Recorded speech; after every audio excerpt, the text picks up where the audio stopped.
our video on 5 things we bought for our MG. So before we get too far into the video, I've just got to say that we're not getting paid to promote any of these products. We're not recommending any of them, we're just sharing things that we bought for our car. One of the things with the MG is there's no lights in the back of the car. So as you can tell, it's quite dark in the back. So what we've bought is this. So a light where we can turn it on and we can see anything. We were going to stick it here above the head, but because of the material that it's made out of, it wouldn't stick. So we put it down there. And it's also a bit handier because when you drop something, it's easier to see on the floor. So that light cost us £2.79 from Home Bargains, and it's just powered by 3 AAA batteries.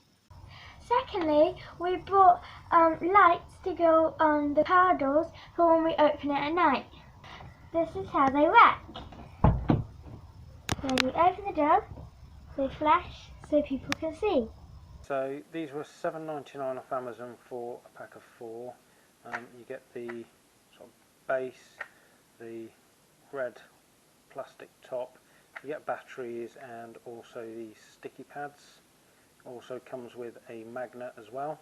So the way it works is once the battery is in, you have this magnet, and when it sits over the light, that acts as a switch, and then when the door opens and the magnet's no longer there, the light comes on, and then this just sits in the back plate, and then you screw on the red over the top using the large sticky pad on the back of the light to attach it to the door, and then these smaller ones can go on the magnet to stick that onto the door frame. I've left it just the magnet on the door frame. What I found, although these sticky pads are quite thin, if you use the sticky pad with the magnet when you close the door, what happens is it hits the magnet and knocks the magnet off the sticky pad, so I've just used the magnet to attach it to the door frame. One issue that I've had with these, I don't know if it's going to come up in the video, but where they've made the circuit board, it's not quite the right shape, so I've just had to get a needle file and just file it down a bit so it sits better in the plastic casing. And the same for these cases. I don't know if you can see, there's just a little bit of plastic that sticks up, and again just a little needle file to take that off. Also, when I've installed these, because you can't see where you're putting them, it's also quite difficult to align the magnet with the right part of the light. So what I found was, if they're not aligned, the light basically goes to sleep eventually, and then when you open the door, it actually is not working.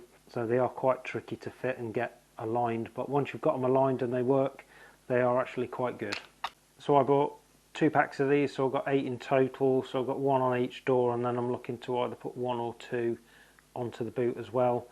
Another thing to note when you're fitting them is make sure it goes on the inside of the rubber seal on the door. They're not waterproof, so if you put them on the wrong side of the rubber seal and water gets in, they will eventually stop working.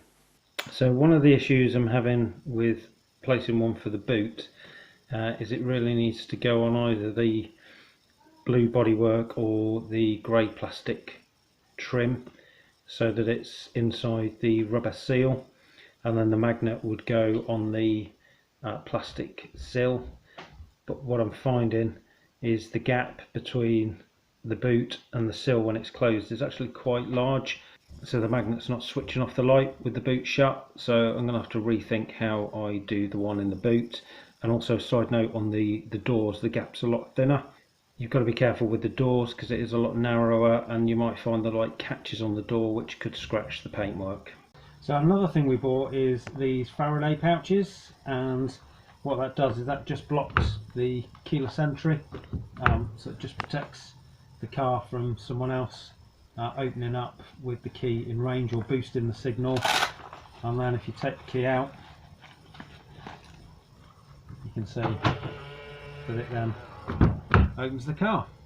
Another thing we bought is a dehumidifier for the windscreen on the car, and we bought it from Aldi for $3.99. So this is what it looks like when it's out of the package, and it just goes on the dashboard, and it's reusable, so you can dry it out in the microwave, oven, or on the radiator or outside. And the last thing we got is little dust caps that say MG on them for our MG wheels. So this is how you do it. You just, is it this way? Yeah. So you just unscrew the dust cap in here, like that.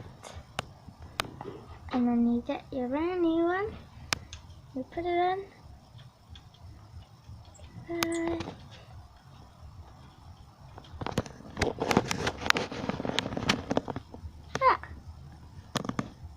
So thanks for watching, hope you enjoyed the video and stay tuned for more.